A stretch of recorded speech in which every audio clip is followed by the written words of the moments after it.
a path towards red side. Oner did the same thing as well for T1 in the first game of their series. They still like it. Salty run back, baby. What we've seen this so many times in quarters where a team will just Lucian, Nami, blue side 2 games in a row. Rogue did it, Damwon did it. I feel like that it's just become a trend where people in scrims recognize the strength of it in lane. But if you can't build the leads, the Aphelios response seems to be a reliable answer for the LPL teams. Yeah, very, very good. You know, it's definitely a matchup that peaks with skill. Because Lucian Nami against lower skilled Aphelios, Lulus definitely has been able to get the advantage, but Kanavi just playing with our hearts here. Personally, I'm looking for more variation. The Sylas is the main champion that was given up with the Viego ban. Yep. By pushing Kanavi out of his top 2 of Graves and Viego, they gave Yagao his highest preference champion, the most dominating mid lane champion of recency here at Worlds as well. And it's going to be a run back of the Aphelios for Hope and Missing. Now, Kanavi, as far as these hovers for the BelVeth, he was one of the earliest adopters of this champion, even upon release. Faker Ryze. It's one of his 3 world skins. He's bringing it back here. They let through the Sylas to be answered by Faker's Ryze. I love it, I love it, I love it. This mid lane matchup being put to the test. It was Chovy's Ryze that we saw in the quarterfinals against Damwon that worked wonders in game 1 of their series. Largely thanks to the strong skirmishing power that it can have into certain matchups, along with its heavy roaming style. It's also not the best ultimate for Sylas to steal away. Of course, there are uses to it, but in terms of lethality, it's definitely on the lower end. And they're really just T1 completely committing to this roam, to your pushing side lane style here with the Ryze. By giving over the Sylas, you're thinking that there will be a gap there. Of course, Sylas can still steal the Realm Warp and make his moves to the side lane as well. And we'll keep track of Yagao and how he does that. He's one of the best. And this does fit Faker's trajectory as a player. The greatest of all time, he won 3 world championships in 4 years. And in those 4 years, it was like, well, it's because I'm dominating everyone else in the mid lane. He's hitting historic highs in damage and laning prowess and solo kills and crushing. And over the next 5 years of his career, still excellent, still winning trophies, still heading to the World semifinals and finals, has been more as a leader, more as a roamer, helping out the new young guns. It's a bunch of 19 or 20-year-olds on his team. And again, it's Faker saying, I'm gonna help you guys carry. Now we're getting so far down in the jungle pool here with the extra bans coming through with the Vi and Lee Sin. You actually are looking at things like the BelVeth, maybe even a Jarvan for setup for early ganks to be able to aggressively set up those lanes as you're talking about. He's flexing his pool right now. So far at the World Championship, he has brought out one Nidalee game. I'd be surprised if we saw it. The BelVeth is being hovered right now, but we'll hold our breath. Will it be one thing? Yes, it will. BelVeth, a World semifinal. He is quite possibly the jungler I am most confident in the whole world in pulling out this champion. As I said, one of the earliest adopters, played it in LPL Summer, played it in the playoffs. Oh, yes. He often Yes! Yone for Zeus, baby! It was his most played coming into the series, and it's time for Yone Game 3. You were talking about the BelVeth in terms of the consistency and reliability for Kanavi. Zeus, this was his answer to Aatrox. This was something that he's brought out as a counter. Now he's bringing it out blind, and he's saying, show me what you got, 369. Yeah, it's one of his iconic champions, one of the preferred champions, the carry top for T1. The 18-year-old brought up through the T1 Academy system. So much faith, so much confidence put in this man. I love it. I think it's a great call. It's a physical heavy team. Malphite needs to be played more. I love this pick. We knew 369 went into it. So many tank top laners here because Kanavi is the focus, the carry player for JDG. And we finally get a Malphite with the recent Malphite buffs. Long time he has not been pulled out, but such a good answer for those team fights that make JDG what they are. That ultimate slamming into T1 will always give you a way back into the team fight. I've never been this excited for a Malphite before, but not only is it great into this comp, but it's 369's Malphite. Like, he is touted as one of, if not the best top laner in the world. He had a great game 1, and now JDG are rounding out what is another fantastic team fight composition. The engage is good, the front line is good, and the back line carries and skill expression for JDG looks everything to give them a repeat of game 1. And T1 are solo AP. see, and Rapper's brought out BelVeth, was always going with this semi-tank build. The Blade of the Ruin King into then tank items later. But in Champions Queue, I saw him multiple times do the full DPS BelVeth, Kraken Slayer, Blade of the Ruin King, full DPS. So I want to see if Kanavi will commit to that, or if it feels like Yagao and Hope will carry the weight. Now, a common thing that we've seen across the world throughout this split has been this early red ward, that the delayed invade, and have a look at the junglers right now. JDG is ready for it, and they're able to get the flash out from Oner. So this was really good awareness from JDG, because again, it's something common that you'll see from many junglers, the delay on trying to drop that ward over the wall to get information. We'll now see T1 invest it on the bot side of the map instead to just figure out where Kanavi is starting, but getting the flash out from Oner is already a great start for JDG. Yeah, and pretty common runes here from the setups from everybody. And of course, Poppy going the Hex Flash, it won't hurt Poppy as much as a lot of other champions that do not take this rune. Oner starting towards the top side here. Meanwhile, for Kanavi on that BelVeth, you almost always want to get your full clear off. So Kanavi starting off the bottom side, clearing up towards that top side. No easy poke through the minions, a little damage there. The Oner indeed on the ward, getting his own blue as an early cleanse coming across there, healing a chase on down. Guma forced to flash away, and they're going for more. He's slowed, 100 health left, and JDG decides they're already winning the bot lane. Keria trades one back, but first blood went to the AD carry. Oh my goodness, Hope and missing, no hesitation there. You saw that level 1. Once they get the angle of the triangle here towards the brush, and Vedius, you talked about the wards into your side lanes early on here. So you see Hope and missing move up, you'll get an early ignite as well. Guma very far forward. He allowed auto attack range of both missing and Hope at the same time, while Keria was positioned behind him. And Hope and missing, they don't hesitate. They slap him back down, they immediately punish him. So even though, yeah, Keria gets that counter kill, it is first blood money, and it is a better site for that money to go to into the hands of the AD carry. I will say though that this was an issue for Gumayusi during the regular season. One of the biggest criticisms that T1 had was that their bot lane wasn't as consistent, wasn't as reliable. And coming into Worlds, everyone was like, but Guma is shaking all that rust off. He does not have any of those problems. Yeah, but this type of aggression was some of the issues that we saw during the regular season.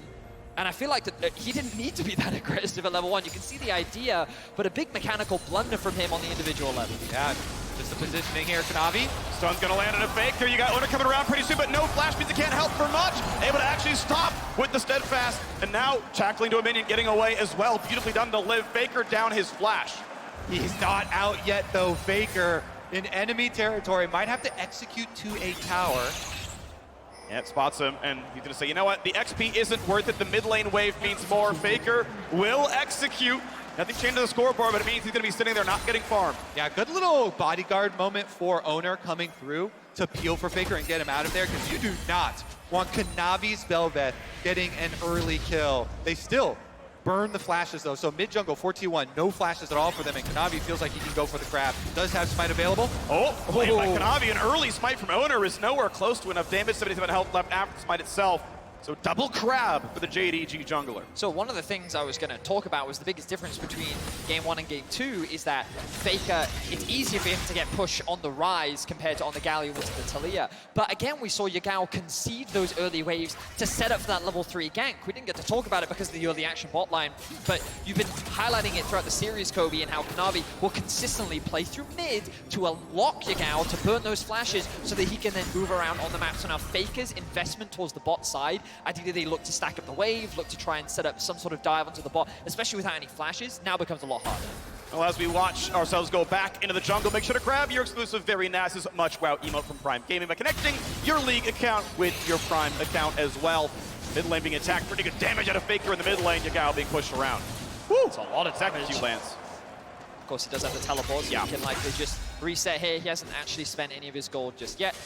Faker, I wouldn't be surprised if he actually holds this wave, yeah? So he's going to set up a nice freeze, shouldn't be too much of a problem because he has the TP, so he's just going to clear the wave instead. Meanwhile, I kind of want to point out the kind of dream scenario here for Kanavi on the BelVeth, being able to win that Scuttle Smite fight and then set yourself up for a reverse clear of your second clear. He goes over here, 2 Raptors, picks it up, recall on 40 CS. He's going to have a bunch of gold for his first recall here for the BelVeth.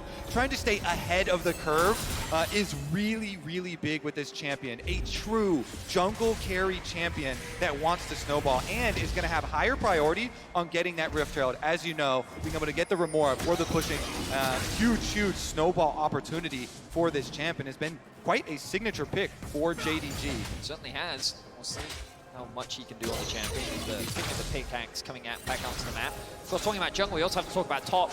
Often JDG are a very good topside focused team. They do invest a lot early in terms of 369, but we haven't talked about this matchup at all. In terms of the early game, it often is Yone favored. He can get a lot of favorable trades. Malphite doesn't offer that much. But there's a certain break point around like level 7, level 8, level 9, where he can really start winning out on the 1v1. Starting off with the Warden's Mail already will make this matchup inherently harder for Zeus to bully and push 369 around. He got rid of all the wards, so Kanavi was not seen clearing his bottom jungle, was not seen coming down the river. Oner, though, nearby as well. There's no fight to be had. The wave is pushing towards JDG, and Oner himself now spotted by this control ward. I think he knows from his own sweeper as they roam over. They can't quite find that kill, but with a knockup, looks like it is going to be Scuttle Crab claimed for Kanavi. Level 6 as he knocks it down. Well done to him. Bubble nearly lands in a missing. But that's a jump on forward. And Whimsy into a root, into a lot of damage. Heal is forced. Hope lives at the end with a heal. But now Guma, pretty low, has his own flash if needed. Kanavi cannot reach him. Yeah, it's actually so dangerous when BelVeth has both dashes that are in the direction of your lane to be able to chase down. Oh, yeah, Yagao's in the way. Both mid laners here. Okay, it's a 4v4 down here. Is it going to be a fight, though? Looks like it's going to be a wave for everyone's going to make sure it's safe. And now I think Yagao got spotted. Oner sees him. Got to find some poke, but nothing more. Yagao was spotted, which meant that T1 were hesitant to commit to that fight. Problem that Faker now faces is Yagao is on his pathway towards getting back to mid lane, which means he's going to be forced to go back to base and go the long way around. JDG will convert this pressure bot into a dragon, and they're going to emulate exactly what they did in game 1 and set themselves up to contest for that 8-minute Herald. Wouldn't be surprised to actually see them catch this wave, go back to base. For this? He flashes for it, and he finds the tackle. Oner's running as fast as he can, but he's going to be slowed up, finds a flash forward, and a kill comes across. The Dragon Steel trades his life. Flash down, Gumayusi lives. That ward inside the Dragon Pit. Oner, Hex Flash over the top. He is not giving away the objectives to JDG. And just sacrificing one kill for the Dragon is for sure worth it for Oner. Pretty big play there off the vision advantage for T1. Kanavi did get a kill, so he ultimate BelVeth. Flash forced away. That would have been maybe a kill entirely on a Faker, so damage comes across. He's rooted, presses E for the damage reduction. Now, Oner did actually burn the full 5-minute flash cooldown, just got it back. And so it's back to Hex Flash now, missing just barely gets away. Although I agree with your point, Kobe, a kill and a flash, you give those away for a Drake steal. And he's thinking here, maybe I can even get out with a phase rush proc here. Poppy oftentimes, being able to get there, but Kanavi hits a really good W around the edge, even with the phase rush speed, that's allowing JDG to set up for that counter kill. So still good objective steal for T1. Yeah, props to Oner. The downside of this means that Kanavi will have the advantage to immediately path back up. I don't think he's actually reset yet after that Drake. Yagao though, and the bot lane, as we discussed. My expectation was that JDG would take Drake, clear bot, reset, and then come back out onto the map for this objective. They didn't get the Drake, but they should be able to secure the Herald. And JDG once again demonstrating their very clean early game objective control. Transforms again, now has the Void Remora, which means you can start knocking down some turret plates as they look towards Zeus's shade. Can't quite get that one, but now Hope set to the top side to start going for turret plates. Yeah, they made the full commitment, recalling bottom lane, reassigning them up towards that Rift Herald to ensure you can get it for this BelVeth. Recharging that timer on your ultimate form is so big, as well as giving you the extra pushing power. It does mean, though, look at Gumayusi. This Lucian has been able to stack up some CS there, push it all the way in on bottom side, and it has allowed him to get the early reset and head up towards top side to answer and collect this rest of the wave that is being pushed to his tower. What I think is really important to recognize in this early game is T1's game plan was to, as they tried to do in game 1, get a lead in the bot side of the map and leverage this bot lane 2v2 strength to secure early objectives, in particular this first Herald. But the fact that Gumayusi died at level 1 in the 2v2 and the skirmishes that we saw on the bot side of the map made it much harder to be able to rotate around and contest these neutrals. And now you can see that JDG's bot lane is in a much better position to receive these resources. Earlier I thought Kanavi would drop the Herald up towards the bot side of the map, but I expect him to funnel that gold into this bot lane to try and keep Hope on pace or even ahead of Gumayusi. We get damage of the ulti. Hope chunked down to about 2/3. Gets the better side of that trade as he puts his ulti down. And of course now down to cooldown as Hope's going to try to regen back up with his red gun, but low on ammo and a nice Q snipe comes across. Also, with last game coming down to so many key objective fights, some key objective steals here.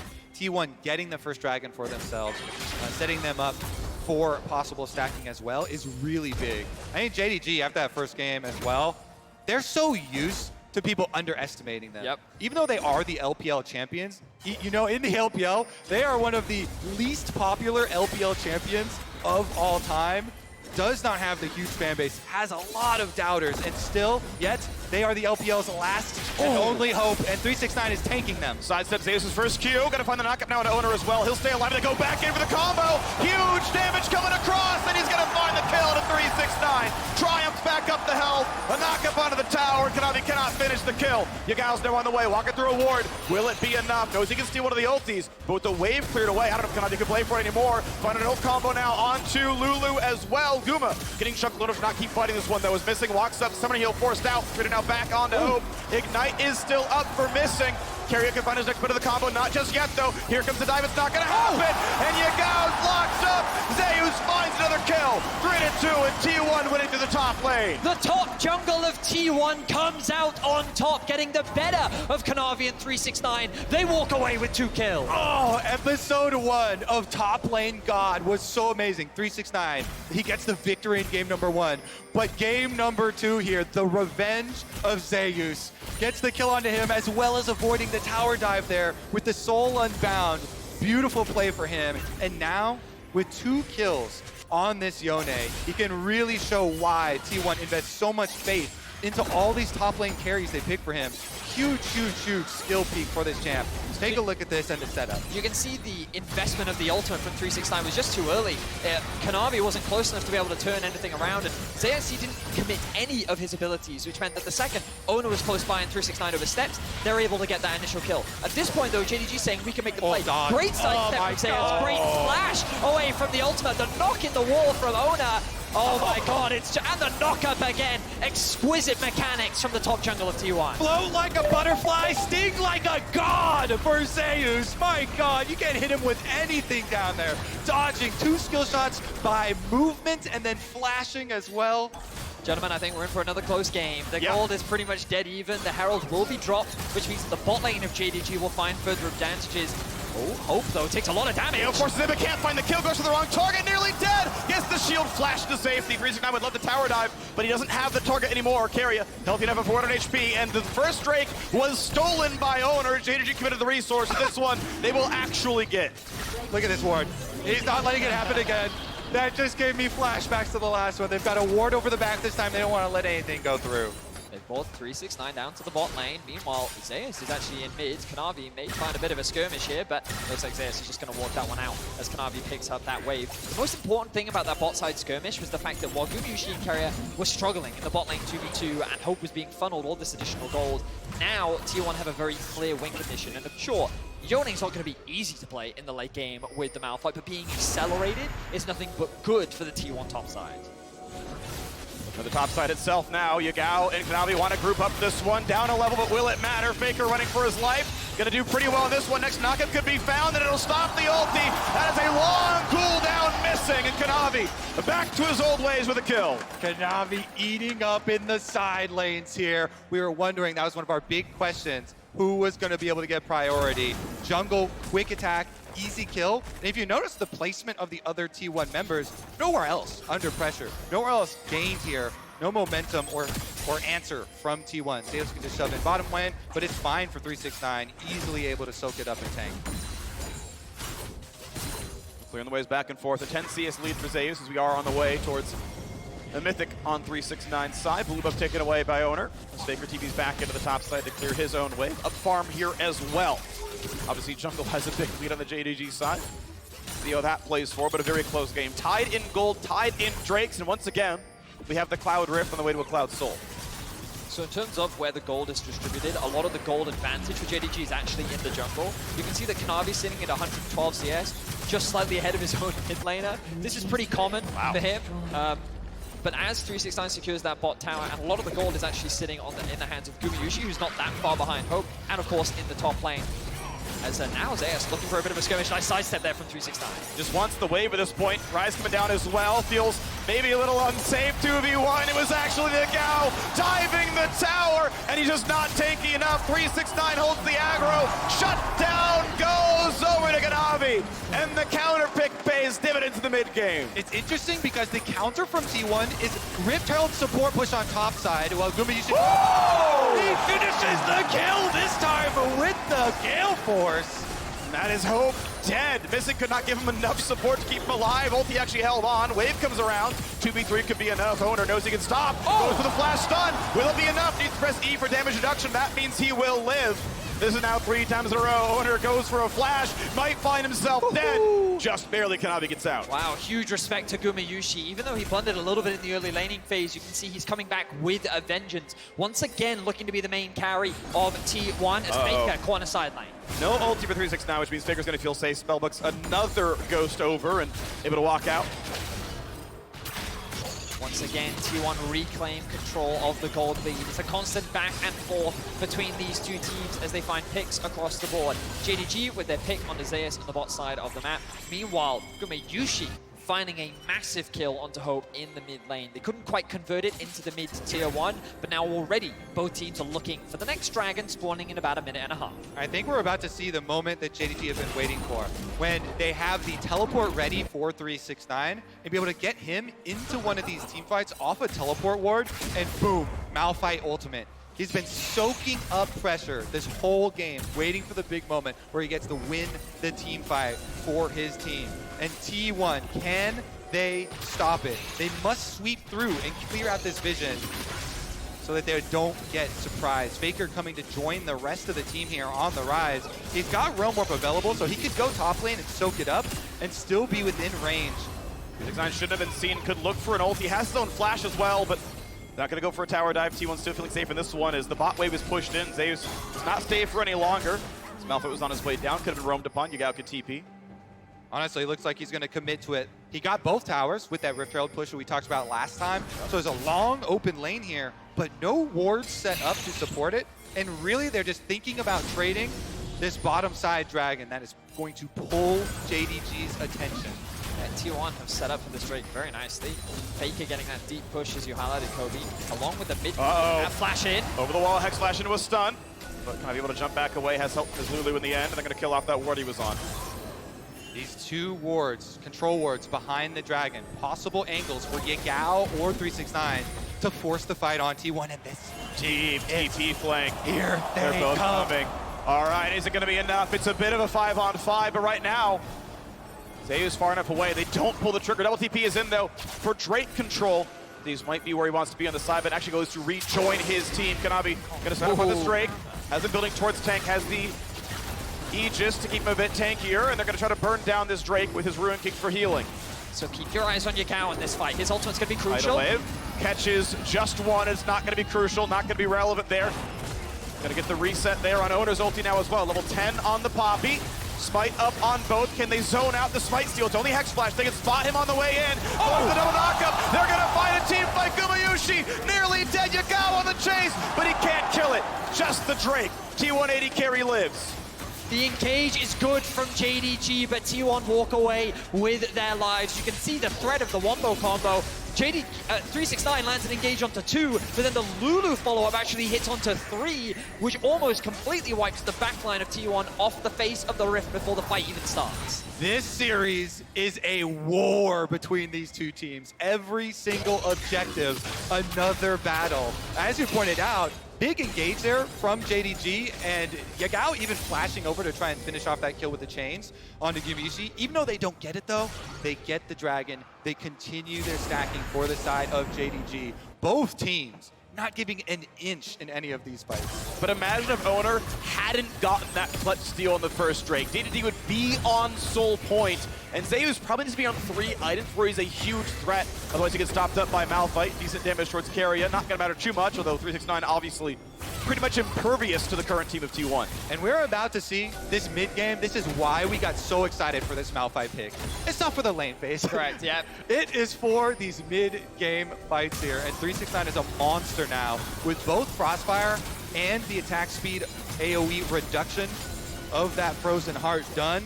A massive immovable object.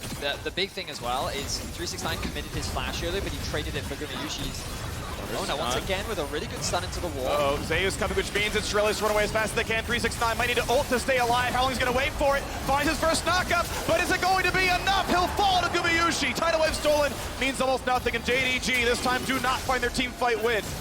We just cursed the rock right there. He's caught all alone in T1. They're not done. They find a route. They find the follow-up. Yagao sets it up. Faker disengages the fight. A 1-for-1 though. Gumayusi's aggression is punished.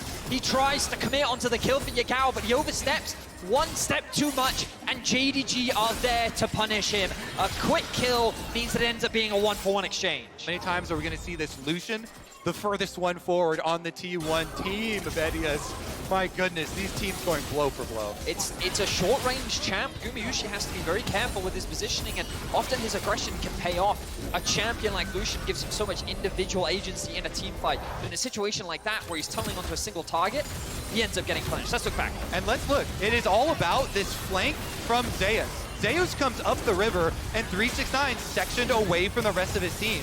He does not go back to JDG early enough. He waits for an ultimate to get the knock up here onto T1, but there's no DPS around, so he goes down. The front line no longer available for JDG. Guma wants to finish off this kill, and it's in the fog of war as well. That was beautiful. Really nice. Staying close in range, knowing he's not spotted, that was so nice. What a great setup by Yagao. That is something that you have to keep in mind as these AD carries. They're always thinking about what CC can my opponents use on me? What do they still have up? Yeah. Yagao hits him with a beautiful, beautiful snare there. Coaching staff of JDG celebrating that pick because it neutralizes the game once more. The game continues to be dead even. The gold distributed pretty evenly across both sides. Kanavi being the large benefactor on the side of JDG. Look at that, 2 items fully completed. The mid diff is slowly starting to grow and grow as Faker has consistently been sitting in the side lane. Now level 14, has picked up a ton of farm and is already working on his 3rd item. Will be a massive threat as we move forward. And stopwatches will be key for these big engages they're trying to get. Faker with the blue buff move down for a shadow play here. If you split push with Zeus and have Faker... Uh-oh, sets up for Kanavi. Does he have ways out? The ulti's gonna be blocked already. He gets what he can as he tries to set it up. Gets the shield, gets out for now. But how about the next engage? E damage is pretty solid. Has to get back out though as Yagao burns his TP but does not get the kill. Zeus holds every long cooldown. That's the TP committed though from Yagao. The only good news for JDG is that the Dragon is spawning in less than a minute. The problem is they will concede the mid wave. You can already see T1 pushing that wave up. They want to go for Baron. They're gonna double TP up there to try and trade for them. I would. And it's in the fog as well. They have no idea. The realm ward. Pings. Oh, they spot Gumayusi. That ward is clutch, but do they have the time for it? They're running as fast as they can. It's going to be 369 TPing, and he'll buy time, but will it be enough? Kanavi needs to get into the pit. He's got so little time. Smite it away. T1 with the huge cross-map play. Decisiveness is the key to victory for T1 here. A Baron just snatched out of the fingers of JDG. My goodness, the double teleport. They're not done either. They're going to double push up on this top side with the Baron empowered minions. I don't know if they have the time. I think they realize they can't play for the Cloud trick. It's going to give JDG Cloud kill number 3. A flash gets away from 1, but a stolen Yone means he's going to go for Oner. However, top is still being pushed. Eventually, Zeus and Faker must be answered. Kanavi console the Drake. 3 can head back, but they might lose the inhibitor first. How much more will they lose? Hope is low. Can't fight for much more. Kanavi should be soloing the Dragon, but with mid pushed in, T1 could even answer that. T1 playing the map beautifully right now, but here's the collapse from Kanavi. Malphite sent back, missing, goes for the flash into the Whimsy. Guma does not get slowed just yet. Has to flash the ulti away, but they might want more. Yagao forced the sidestep, gets the root though. Yagao again secures the kill into Gumayusi. Look back at the top lane though, Faker and Zeus are looking for more. They're grouped up. They know that they can kill 369 in a 2 versus 1. He doesn't have his ultimate. There's no way alone he can stop this. They're going to hard commit to it. T1 will get this inhibitor in trade. The push and pull on this map is insane right now. JDG will get a tower plus the dragon, and recalls are going off already. They don't know it's 3v2. They don't know they're outnumbered. Keria sets up the CC, and 369 goes down. Zeus nearly finds his own knockup. His ulti is down. His flash is available. What a great setup from Keria to sneak in and make that fight easy. Now they can try and rotate towards mid lane here with the top side push, and super minions now spawning towards top side. Looks like they will do it. There is Realm Warp available for Faker. B3, but is it enough? A great Glitterland slows down everybody. The mid wave, though, is still there.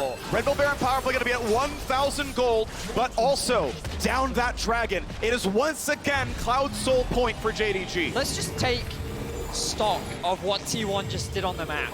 They recognized they couldn't take the dragon, so they TP into the fog on a minion topside so that they can't be spotted. They then realm warp into the Baron to get there as quickly as possible. They take it down using the Poppy ult to keep the Malphite out of the fight for any potential risk or stalling, and then they leverage the fact that, again, JDG want the dragon, so they commit to the top side. Faker using the Rift Herald earlier in the game so that they can just generate this constant point of pressure, which JDG have to answer, giving them access to the mid lane. Just incredible map movements from T1 here in game 2. It's just so smart because they're playing to their comp win conditions here. They don't want to play into that Malphite. They don't want to let the big setup from JDG happen again.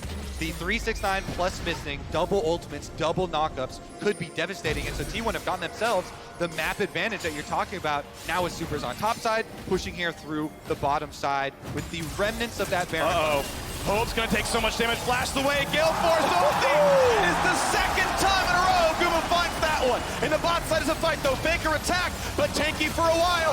Huge ulti from Zeus. Gets one, gets two, and T1, they see your 4v5, and they don't care. Under the tower, they kill two. They rip them apart, and they're going to be able to push up mid lane with that. That's two critical carries. Yagao and Hope with very long respawn timers, two inhibitors. This early in the game will be so difficult for JDG to come back from. They're trying to end. Look at the positioning. They're running rather far forward. Now they're going to roam warp away to play for the next side of the map with a new wave. They're going to be here for bot lane tier 2. The gold lead will balloon. Mid inhibitor is down. Top inhibitor is down. And all these turrets have been cracked. T1 have just blown this game wide open. Unbelievable performance from them. I felt like JDG was the one dictating the pace of the game, controlling the map in game 1, but T1 have just one-upped them here in game 2. And look at Gumayusi getting his revenge in the 1v1 as he gets another solo kill on the Hope. Key thing here, look at the split push for JDG. They've got Sylas teleporting in now, but it was a beautiful engage, and Zeus.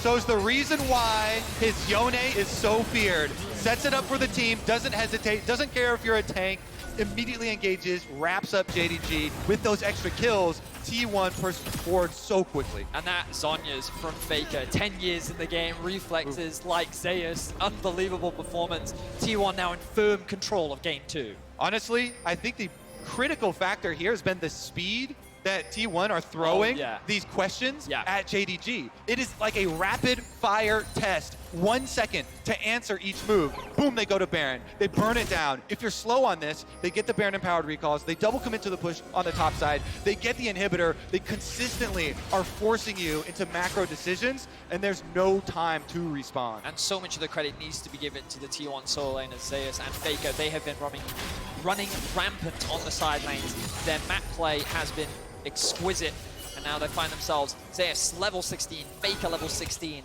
level advantages across the board. They're just not going to give JDG the team fight that they're looking for. Yeah, and now with double inhibitors down, you have such an easy time of controlling all the resources on the map. You can see it right now.